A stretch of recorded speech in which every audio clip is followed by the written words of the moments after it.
Hello, good evening, and thanks for joining us for News at 10 on TV3. I'm Stephen Nt. We're also live on 3FM 92.7. Let's first take a look at the major news highlights for the day. The Chief Justice, Georgina Theodora Wood, has designated 7 high courts to deal with all mining offences committed under the Minerals and Mining Act. The courts are located in Accra, Sekondi, Kumasi, Cape Coast, Sunyani, and Bolgatanga.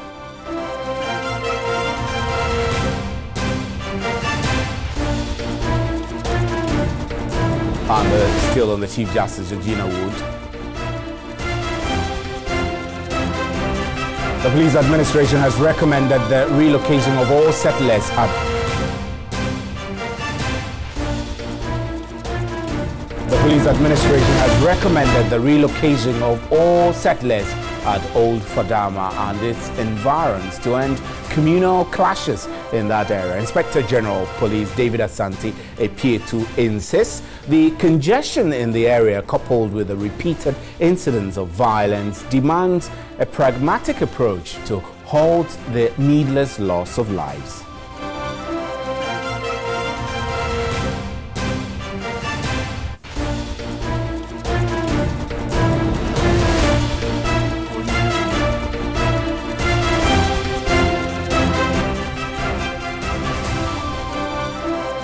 President of the Kolebu Senior Staff Association, Dr. Charles Ofe, has been reinstated following a directive from the Health Ministry. He was summarily dismissed by the previous management for breaching what management at the time described as the hospital's media policy.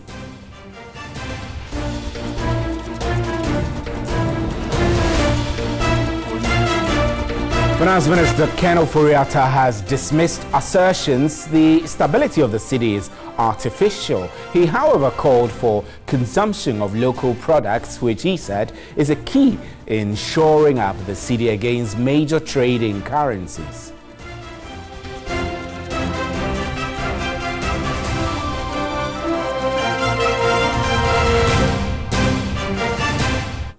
Those were our major news highlights. Up next is the big one. Remember that we're streaming live on our Facebook page and also on 3news.com. You can also hear me on 3FM 92.7 as well as on our affiliates across the country and the TuneIn app on your mobile phone.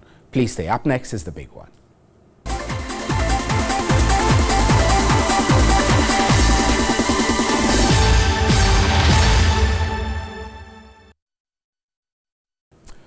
Welcome back. Now, the Chief Justice has designated 14 courts. These constitute 7 high courts and 7 circuit courts to deal with mining offences committed under the Minerals and Mining Act of Act 703. A statement signed by the Judicial Secretary, Justice Alex Poku Echiampong, indicated that Judicial Service is prepared to lend its support to the fight against illegal mining to stamp out the menace and thereby protect the country's natural resources.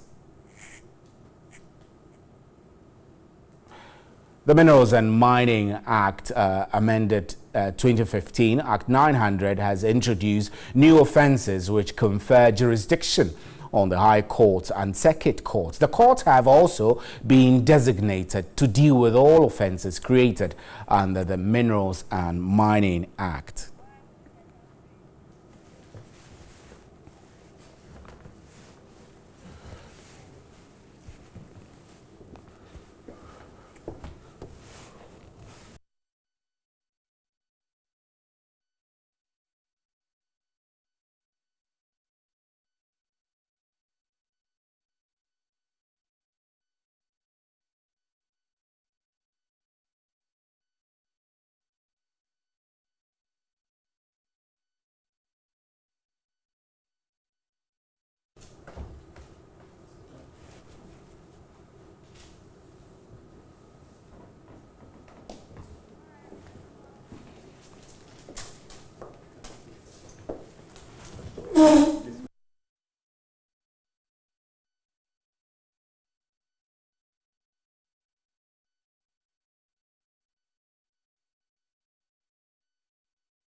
Right, we'll take a break and we'll be right back. Please stay. This is News at 10.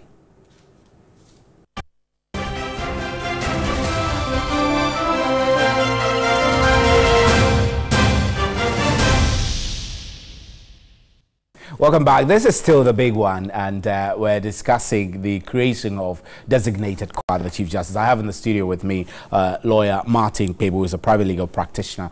He's also a lecturer at the Central University Law School. Good evening, sir. It's nice to have you here. My pleasure. Yes, I am looking at the creation of these courts.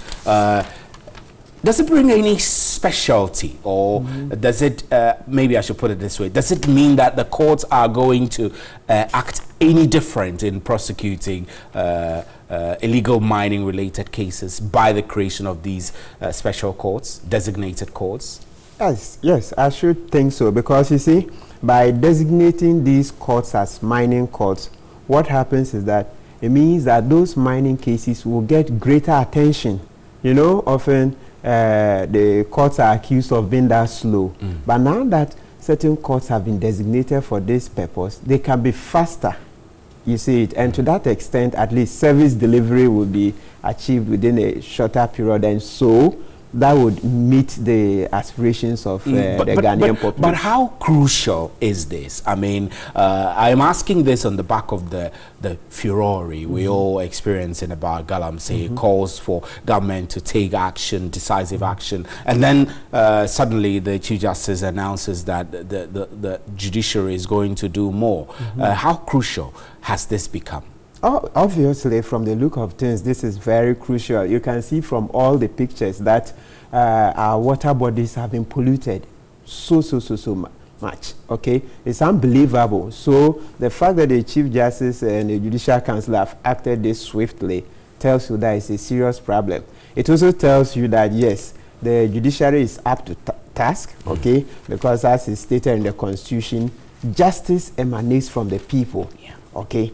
And then the Constitution envisages a situation where the justice system should rise, okay, to meet our developmental challenges. So if Galamsey has brought us to our knees, the justice system is coming in to redeem us, so to speak. So these lawyers, these justices, I beg your pardon, are they going to receive special training or some form of reorientation in order to deal with these illegal mining cases better than they would have dealt with in a normal court? That presumably so. I think it's even part of the statement.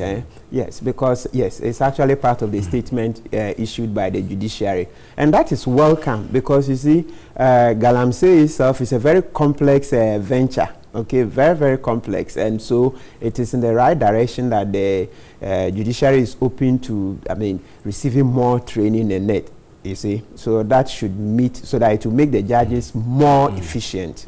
I would like to believe that you might be familiar with the Mining Act 703. I think there is an amendment of that law. I don't recall, but with the provisions in that law, would you say that we shouldn't have gotten to this point of lawlessness? I mean, I could say lawlessness because a lot of these operators, the Galamsey operators, are actually breaking the law. They are breaking the law with impunity.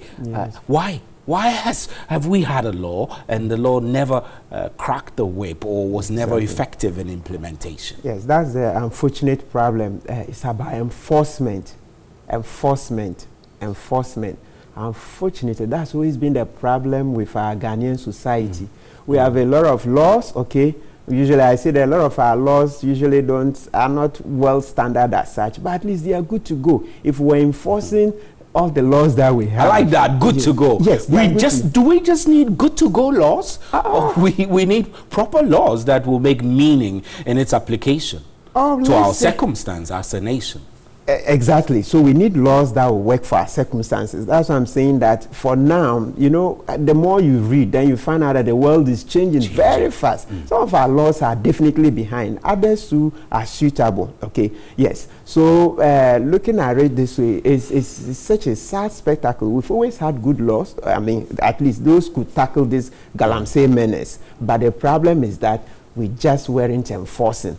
But now that the problem has risen to such an astronomical proportion and is, I mean, we are virtually on our knees, then you see we are trying to... I know that it's, it might look odd for me to ask you that as a lawyer, you might be in support of the creation of these courts, but I want to step out of the ambient of the law, beyond the application of law. What else could be done outside law for us to be able to effectively deal with this problem of Galamsey illegal mining? Good. Number one, the media. You have such a crucial role to play. You know, you're such a strong voice, as we usually would say, the fourth estate of the realm. I mean, you've come to stay. I mean, that debate, it looks like it's over. You've come to stay as a fourth estate, kind of. So what we'll require is that you dedicate more time, follow these cases, you know, so that you report constantly. So once you keep the public informed, we all get sensitized, okay, then the authorities will know that, look, we are waiting for the outcome of all of these cases, okay? So apart from the media, I think the citizenry too, okay, who are not in the media, we should be quick to report any incidents of Galamsey that we see, okay, so that the police and the judiciary can take those cases up.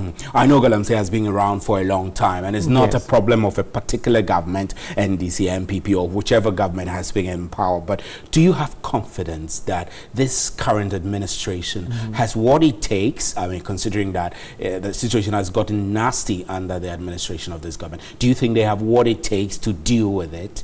Oh, yes, I'm confident. I'm confident, you see, because as the statement by the Judicial Secretary shows, there's been such a groundswell of revulsion.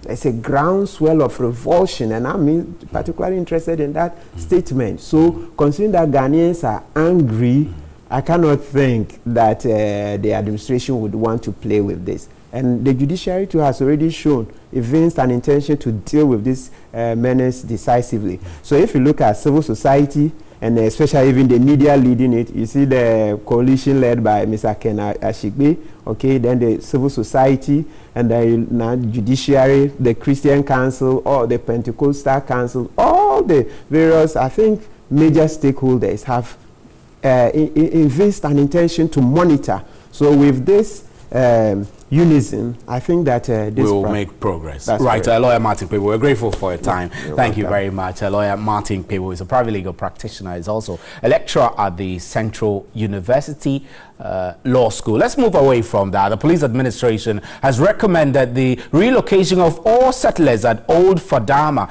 and its environs to end communal clashes in the area. IGP David Asante Apietu insists congestion in the area, coupled with repeated incidents of violence, demands pragmatic approach to halt the needless loss of lives. With intelligence, yes, you may gather, but 100% you are unable to achieve. So these are some of the lapses in intelligence gathering that we occasionally do encounter. So one major solution to this is for us to ensure that the people are relocated. We have 16 tribes at Aboboshi, so we engage them that they should talk to their people to stop the atrocities they are committing. That is the effective way to deal with the situation than to go there and effect arrest. That would not have been a good measure. Let's quickly get onto the telephone lines. Most Reverend Professor Emmanuel Asante is chairman of the National Peace Council. Is joining us on telephone now. Good evening, Prof. And we're grateful for your time. I know that in instances like this, we always have to call back to the Peace Council and ask you what you make of the incident, etc. The issues in Agbogbloshie have been with us for quite a while as chairman of the Peace Council. Do you think we're missing something? We're missing a vital link in resolving the issues there, and they will come back to bite us? Well, Steve, I have heard the IGP and also the regional police operational commander, Pesifori, also speaking. I think this time round, they're not just, even though the IGP has said that it's a public order thing, the fact that the police commander, the Accra Regional Police Commander, has called the heads of the various ethnic groups that are represented, the Dagumbas and the Konkombas, and they are also calling the youth. It's a step in the right direction. I believe that we need to take a multiple approach to the whole issue. Yes, it's a crime, and it must be dealt with as it is. But I believe that because it keeps on recurring, and it's always between, ethnic identifiable ethnic groups, it is important that the leadership of these identifiable ethnic groups are met, and for us to find out what exactly is the issue at stake, and then try to see whether there can be a solution to that problem as we also look at the public order issue. Now, so I think it should be a multiple approach. Okay, multiple approach. And this time around, I think the police seem to be doing the right thing there. So I was actually going to ask you to clarify your comment on multiple approach and solutions to this. Maybe I should repeat it again. I mean, looking at how the problem has been with us for a while, you are recommending multiple approach. What kind of approach exactly? The police is recommending that the people be entirely relocated. That's a big deal, a big thing to do. It's not to suggest that that is impossible, but beyond that, what other approaches would you suggest may work or might work in resolving the crisis in such a large slum? I think the relocation issue is not the first time anybody is talking about that. I know that I think in the Amasaman area, a plot was acquired for some people to be relocated, for the market to be relocated there. And therefore, it's not the very first time. But so my concern is not so much with the relocation, which I consider that is going to be very, very problematic. How we're going to do it will be because a lot of people are moving to this place because they think they can. The market is good, and so I don't think that might be the definitive solution to the problem.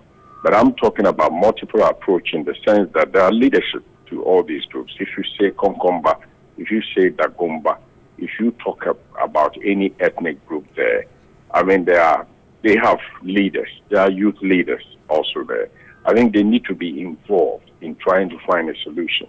Because if they are part of the problem, then they will be also part of the solution to the problem. What is it that triggers off, this animosity that leads to violence from time to time?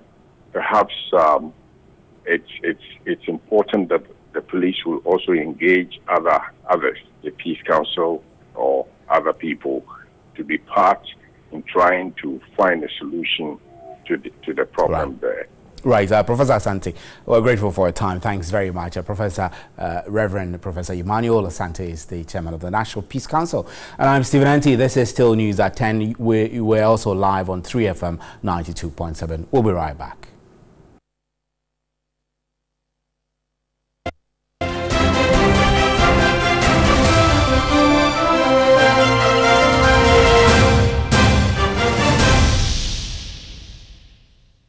Now, the National Democratic Congress, NDC, says Akufo-Addo-led government has woefully failed to deliver its campaign promises for the past months. At the news conference in Accra, the NDC National Chairman Kofi Pottifer insisted the party is hopeful of recapturing power in 2020 to save the economy. The National Democratic Congress described as normal the frustrations and anger being expressed by some members after the 2016 poll defeat. The NDC National Chairman, Kofi Portafi, was hopeful the party would bounce back in the 2020 polls and asked the party faithful to control their anger and frustrations. He also charged the party members gunning for presidential slots to first ensure right party structures are built before pursuing their ambitions. Despite the appointment of 110 ministers and deputy ministers in the Akufo-Addo-led government, the NDC national chairman said the country's economy and security situation continued to decline. He has appointed Minister for National Security, Minister for Defense, Minister for Interior, National Security Advisor, Deputy Minister for Defense, Deputy Minister for Interior, in addition to the IGP, National Security Coordinator, yet with so many appointees in the security apparatus, they could not contain a small force like Delta Force.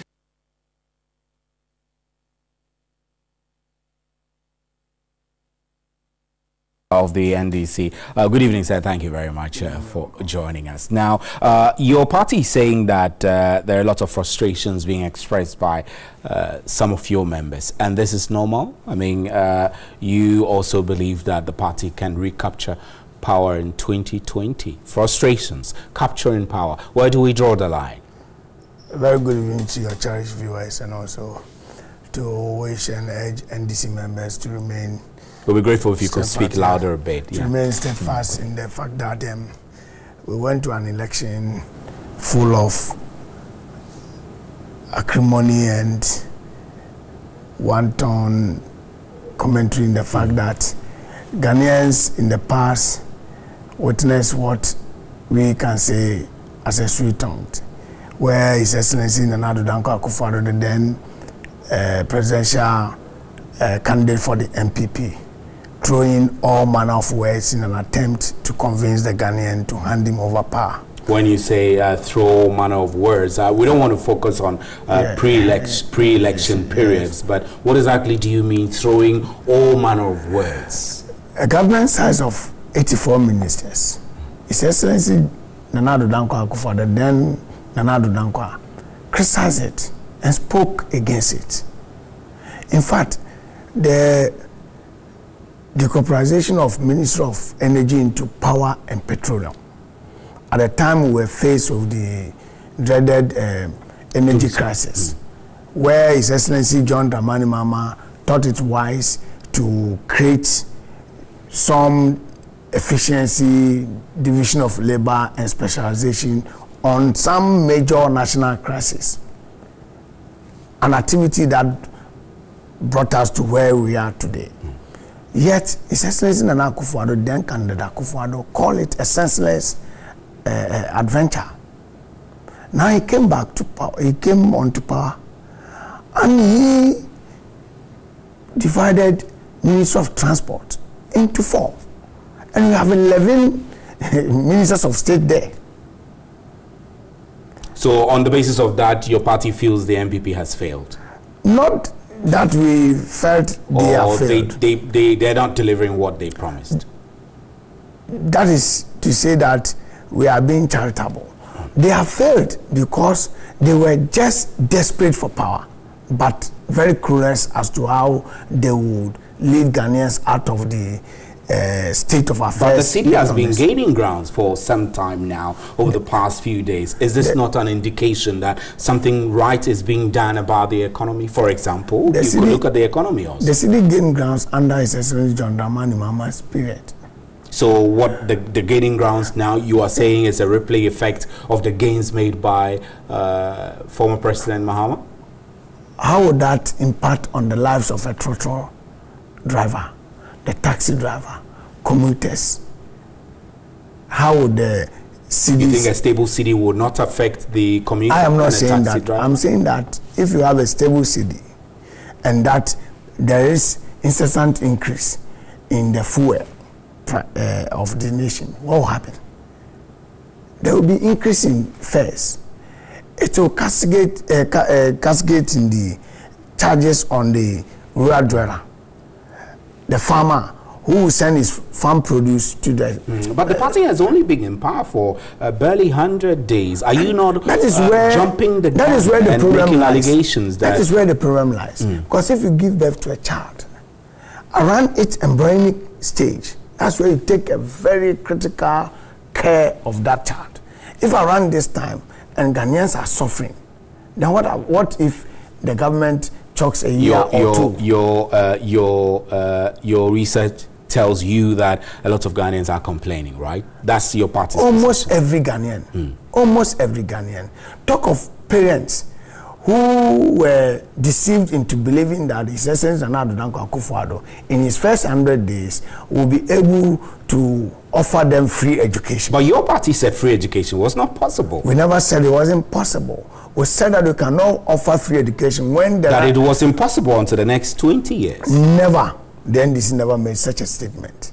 What we said is that you have to marry the two, giving access and also progressively offering free education, something His Excellency John Dramani Mahama put in place. You also slamming civil society groups for what you say is their silence, but the NDC, whilst in power, criticize some civil society groups. Why are you expecting that they will speak for you this time? If we did criticize them, we criticize them because their actions around that time were untenable.